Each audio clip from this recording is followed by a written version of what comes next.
Hey, it's Ken from OK Portugal and welcome to Portugal Farm Life. Coming up in this week's episode, we rescue Bob the campervan from our bottom field. He's in desperate need of some TLC after taking a lot of damage from the recent rainstorms. Gina has a close call with an 8-legged creature. There was a spider on the gear stick when I went to put it in gear. That's why I was going, ah! Bob gets a bit of a spring clean, and Gina sorts out our message storage room just in time for our family guests. We also have a look at the various off-grid power solutions that we use, and we get a chance to test out a very cool new product that's going to revolutionize the way that we work around the farm.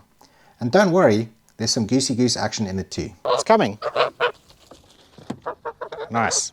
It's been raining for the last 2 weeks, but now we have blue skies, we have lots of sun, and it's absolutely amazing to be outside on the farm right now. I got something really cool that I want to show you in this week's video. And before we get there, I just wanted to explain something a little bit about our farm. Our farmhouse is semi-off-grid, so we have mains electricity that basically comes in and turns on all the lights and everything like that. But we also have solar water heaters. So basically, these panels over here aren't regular solar panels that generate electricity. They convert the energy from the sun to heat water.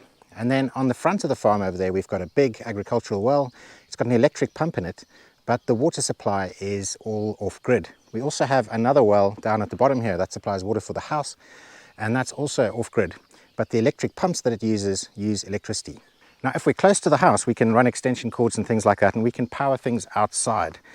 But one of the problems that we have is obviously we have quite a bit of land, and when you want to power something that's far away from the house, it's impossible. This little yellow box over here is something that I was sent a couple of weeks ago. I've been testing it out for a while to make sure that I'm absolutely happy with it, and I can say that I'm really thrilled. This is basically a battery generator. It's got a lithium battery pack inside. Let me just open it up so you can see. This is the battery pack, so it's fully removable. It feels really high quality. So it has an inverter inside, a sine wave inverter, so you can run sensitive electronics and things like that. And the output is up to 2000 watts. And you've got a whole bunch of ports on here. So you've got, at the moment, this one's got EU plugs because we're in the EU, but if you're in America, it'll have American sockets. And you've got 3 of those. Then you've got USB ports. So we've got USB-C, which outputs 60 watts, and then we've got USB-A ports. And then on this side, we've got a cigarette lighter sort of port. So if you want to charge it using the car, you can actually plug this into your car cigarette charging port and charge it that way.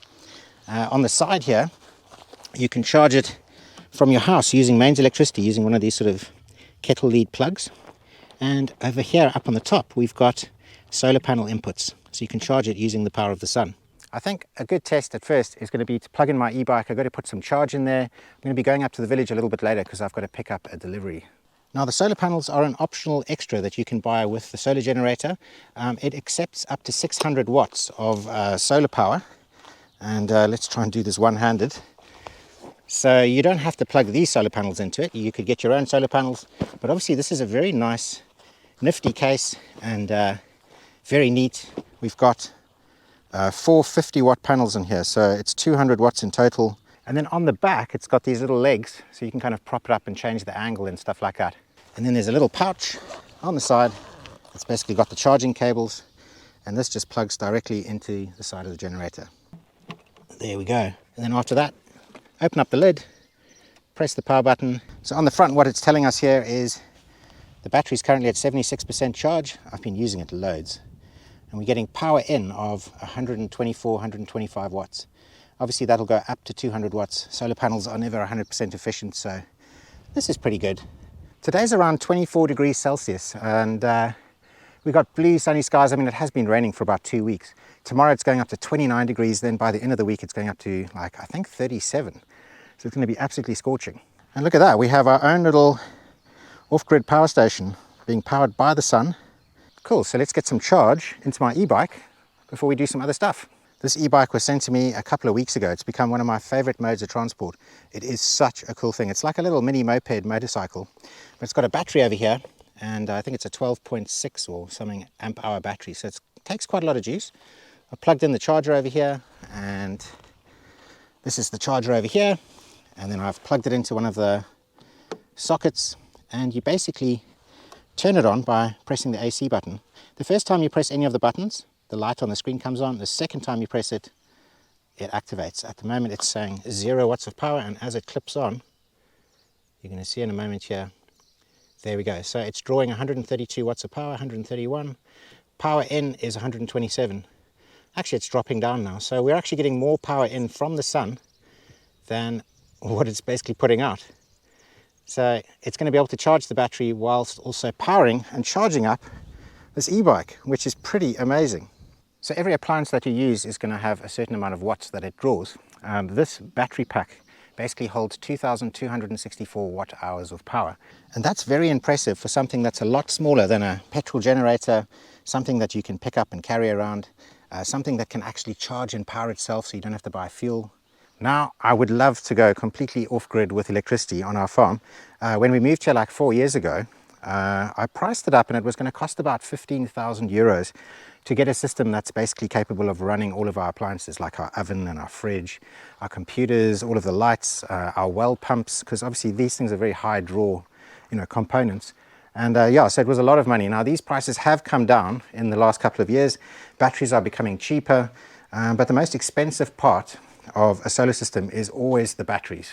And we power our whole farm with the mains electricity that's connected all the way from over there, and our bills are only between 50 and 100 a month. So if you were to take 15,000 euros and you were to divide that by, let's say 100 a month, if it was always 100 a month, you're looking at 150 months of electricity bills. So it would take 150 months to basically pay off that system.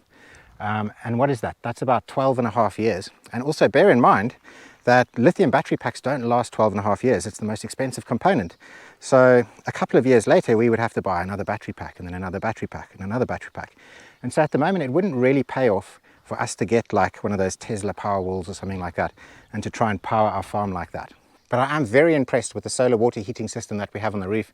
That cuts our bills down by about 50% when we have the hot summers. Because in winter, when our bills are about 100, it's because we don't get that much sun. In summertime, once all of the sun comes out, our electricity bills only go down to about 50. Fortunately, we never had to pay for this system. I believe all the components and stuff that we've got in there would cost about 5,000 euros. So you do the maths on that. At least there aren't any batteries or anything like that to change, but it would take a long time to pay that off as well. Now it looks really idyllic here with all the clouds and everything, but don't be fooled, because for the last 2 weeks we've had storms. We had Storm Oscar rolling through, and there was tons and tons of rain and lots of lightning as well. And usually when we have these storms, what ends up happening is we have power failures. We have like power cuts and things like that. And so this solar battery pack has been absolutely amazing. Every time those power cuts come, we've basically got this battery pack that we can just plug an extension cord in. We can keep our fridge going. We can have the internet router on. We can have our computers on. We can charge our phones. And yeah, it's a real game changer, because normally what's been happening for the last 4 years is every time one of these blackouts happen, you just basically like sat there with no lights on, kind of like South Africa, I guess, when they have these rolling blackouts. So yeah, it's an absolute life changer, and I really, really love this thing. I know there are lots of different manufacturers all making these different battery packs and things like that. This is the first one that I've ever tested out. To be honest, I wasn't actually expecting all that much, because there's lots of different brands and everything. They got very fancy looking power packs and things with like Bluetooth apps and things like that.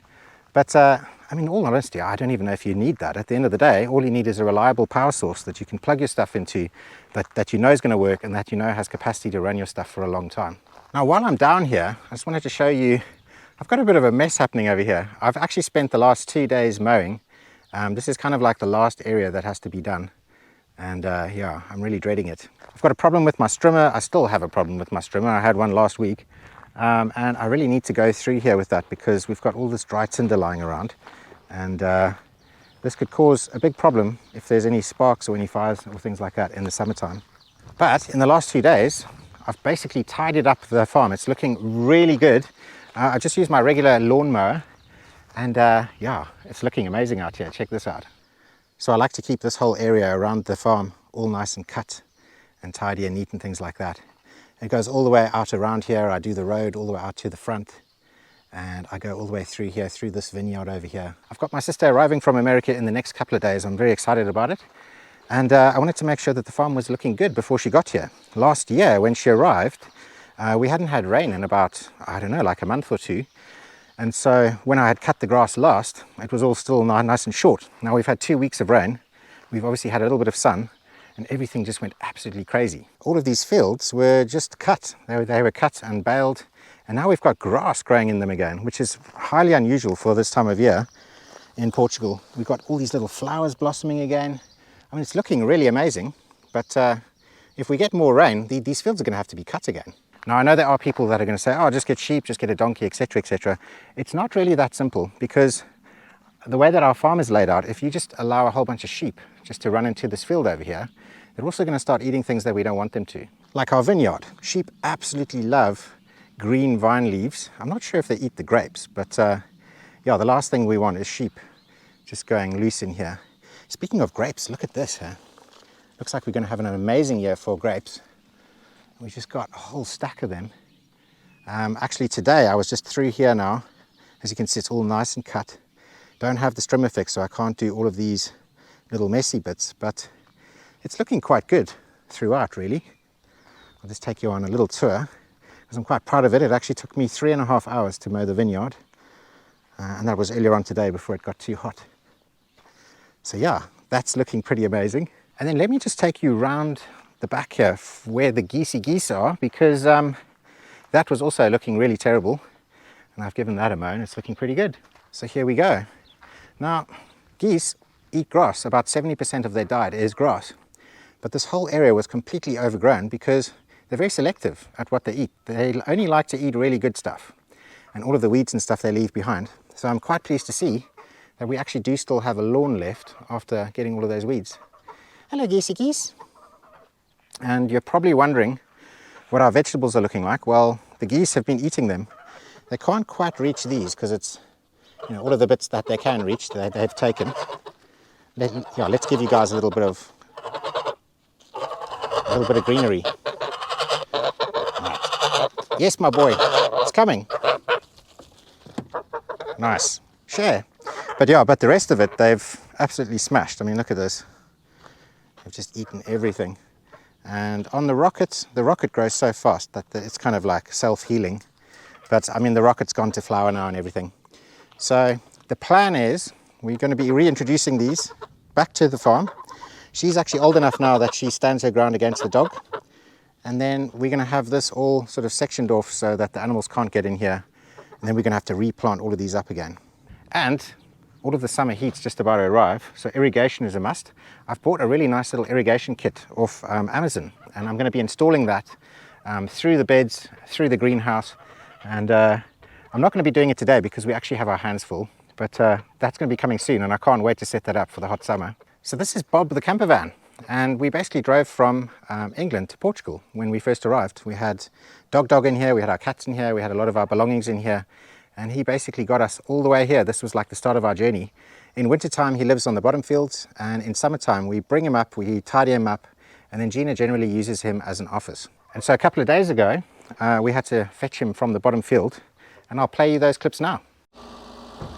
So as you probably guessed, today we're going to be moving Bob the camper van.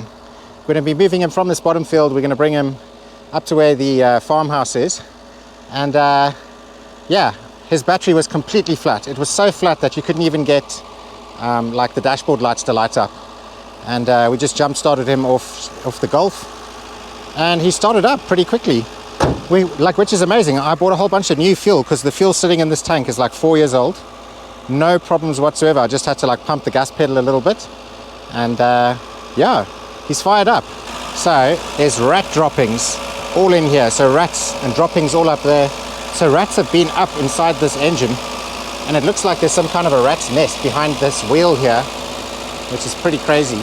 Now the reason why we want to move him is because we want to tidy him up. Basically I've got my sister arriving in about a week's time. Well, actually by the time you watch this video she's actually going to have arrived already. And we want to turn Bob into Gina's office. My sister's going to be staying in Gina's office, which is kind of like a room just off our main house.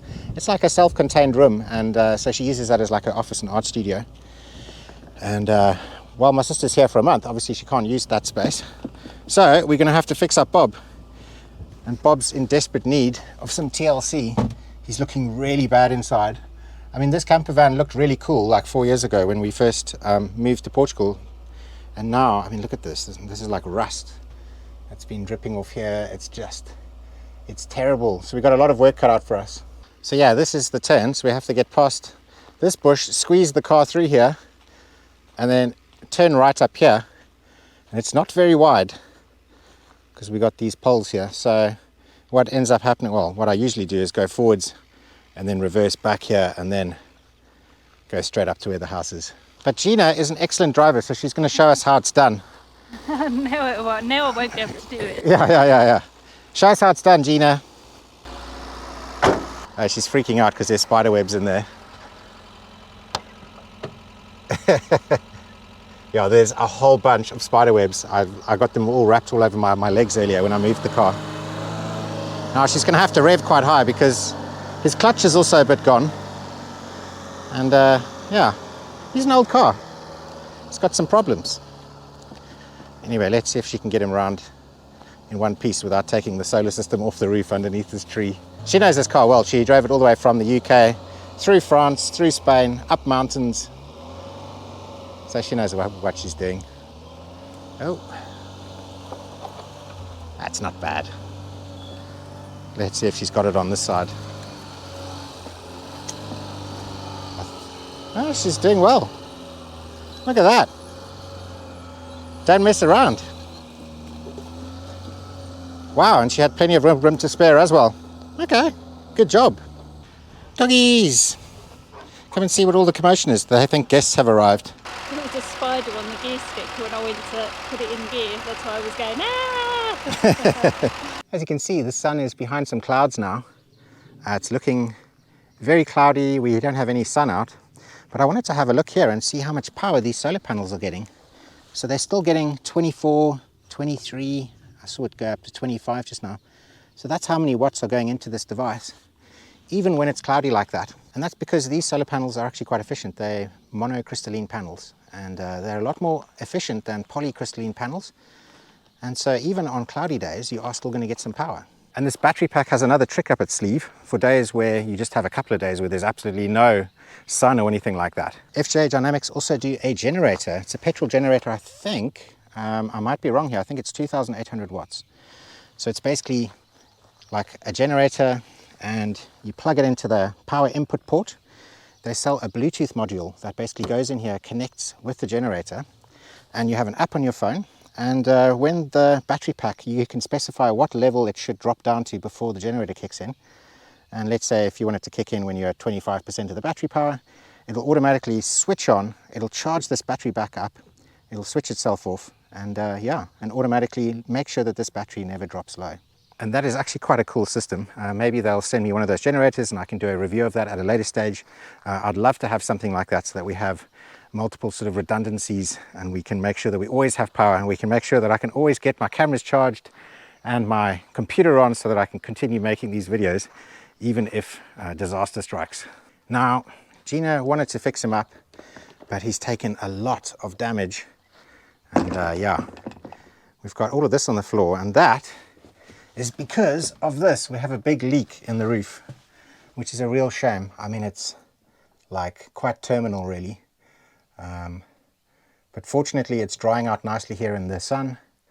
But yeah, he's going to need some serious work. So the outer skin is some kind of, I don't know if it's like aluminium or something like that. It's probably like a Coke can. And behind that, we obviously have all of these like wooden boards and things like that. But what's happened is there's obviously like perforations in the roof where water's leaked in, gotten into this wood and completely destroyed it. So, I mean, look at this wood. It's got absolutely no weight to it anymore. It's just completely hollow. And yeah, it's a real shame because it's going to be a massive job. I mean, I'm not sure, maybe people can tell me, but as far as I can see it, it looks like you have to peel back the skin and redo all of this woodwork and then put a new skin on top. So I'm not sure how long Bob has left in him really. And also Gina's not that keen on using him as an office when she's got this like really ugly sort of gaping wound above her head. Yeah, it's a real shame. But I think I'm going to tidy him up anyway. I'm going to get the vacuum cleaner in here. So Bob's battery was completely flat. I mean, we had to jump him to get him up here. So what I did on Amazon, I bought myself a battery charger, or like a battery repairer. Let's see what it says. It says he's at 13 volts now. It's a 12 volt battery. Yeah, it's 5.8 amps of power going in. It's charging it up. The problem is that I did this yesterday, and when I checked this morning he was only on 10 volts and I couldn't start him. And so I think there might be something wrong with the battery. Fortunately, that battery charger has some kind of battery repair mode, so if after charging fully, if it still has a problem, I'm going to use that repair mode and hopefully that's going to fix it. We do have a solar system in Bob that we installed before we did our trip to Portugal, and there it is. And it's worked pretty well. I mean, obviously we haven't really used it very much, since we've been here. But at the moment I have the battery charger plugged into it. It's using a Victron inverter. This inverter is only 375 watts.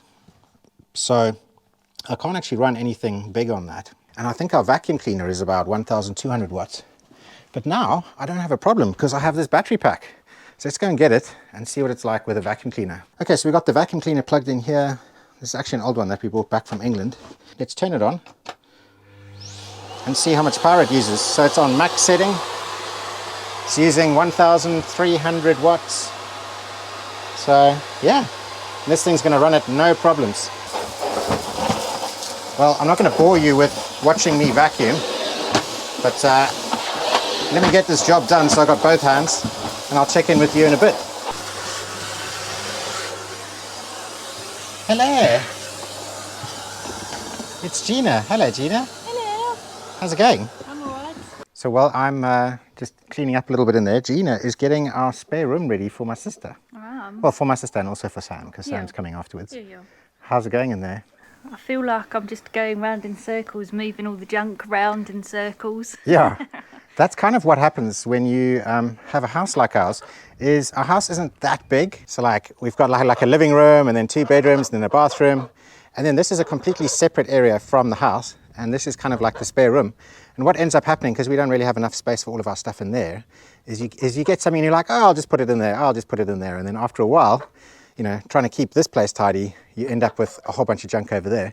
And then it gets worse because all the stuff then goes from there and then gets relegated down into all of these other buildings. And then before you know it, we've got like just a ton of crap everywhere. So much for making our lives simpler and more minimalist by moving to Portugal and buying a farm. So this is like the spare room. It's self-contained, it's not connected to the rest of the house. And yeah, I mean, obviously it's in a big mess at the moment, but Gina's been doing a very good job. I must say the mess looks a lot less. She's like cleared out cupboards so that Livy has like hanging space. I mean, these cupboards were absolutely filled to the brim just with all sorts of stuff. But yeah, we kind of wanted to show this to you now because obviously we're going to make it nice and tidy at some point. But this is usually Gina's little art studio. She uses this little section here and she does all of her amazing artworks. So yeah. All of her amazing artworks, which is very cool. So I'm going to get back in the van. I've still got more to do. And I'll see you in a bit. All right. And there is a lot more. Okay, so I have vacuumed up the carpets. I've vacuumed up the counters. I do need to come and sort of, I don't know, get some detergents in here and clean this all out. Polish up the glass and all of that. I don't feel like I'm going to be able to fix this, but maybe I'm going to get some kind of a board that I can put just to keep it from sort of falling in. And yeah, but that's not going to be a job for today. So we were powering this, it was about 1,300, yeah, about 1,300 watts. We were going for quite a while actually, because I had to suck dust out of everywhere. And the battery's now dropped to 69%, which is amazing because it was on 78% when we first plugged in the e-bike to charge the e-bike. So, it's got tons of power. I'm very impressed with it. And yeah, it's working well. And bear in mind that yesterday I had it plugged into the battery charger and I was busy charging the battery of the car as well. So, I've been using it quite a bit. We did have the solar panels plugged in that was putting a bit of juice in. I think it was kind of like nulling out the e-bike charging. Sorry, it's really hot in here, so I've got to get out. That vacuum cleaner has absolutely made the air in here boiling. Oh, another thing it's going to be really useful for is for washing the cars, because normally I would have to run extension cords and daisy chain them like all the way into the house so that I could run the pressure washer, and now I can just plug straight into that. We've got 2,000 watts of power. I'm going to be able to clean the cars. Very, very cool. So how I was talking about how everything kind of makes its way from the main house and all the way down here? Well, this is kind of like my man cave. At the moment it's like a dumping ground for a whole bunch of stuff. We have something else very cool that's just arrived today and I can't wait to get that open and check it out. But yeah, one of the things I wanted to say is I've got the sound system. So this sound system, I powered off that battery for hours, and I only used about 10% of the battery. This is a 400 watt 18-inch subwoofer. I think it puts out about 800 watts max power. And then these Yamaha speakers, I think they're rated at like 2000 watts. But I think they draw about 250 watts. But they've got like a max output of about 1000 or 2000. Obviously I've got 2 of those. So this sound system, I ran full volume, yeah, I think I used about 10% of the battery, and that was after about 4 hours. And one of the things that I've really wanted to do here, because we've got all of this space, is I've wanted to set up my speakers like in the bottom field somewhere, and do like a day where, like, you know, I can have friends around and we can have music playing and get like a paddling pool down there. But we don't have any electricity down there, so yeah, I'm so excited. You know, I thought that my sound system being like, you know, 2000 watts each speaker, and you know, like the subwoofer 400 watts, I thought it was going to draw that amount of power continuously, but it actually doesn't. When I looked on the battery, even when the sound system was playing full tilt, it was only using about 300 watts of power, 200, 300 watts, and that's because these speakers use something called Class D amps, and I think they're a lot more efficient. But yeah, so that means I'm going to be able to run for about 10 hours in that bottom field music, about 8 to 10 hours, and that's really loud, powerful speakers, just running off that little battery pack. So that's pretty amazing. I tell you what, I'm losing the urge to do any more tidying right now. It's been like pretty hard work doing this whole vineyard. It was like about 3.5 hours. I started at about 7 o'clock in the morning, and then getting into the van now. But yeah, Gina's still going strong. Hello, boyky boyks. This is all the stuff that I'm talking about that's going to get relegated down to these bottom buildings in the workshop or in the man cave. We're going to have to stop this video here. Halfway through making it, one of our dogs died, and we'll see you next week. Hopefully we're going to do a celebration, let you guys know exactly what's happened, and Bye. we'll see you then.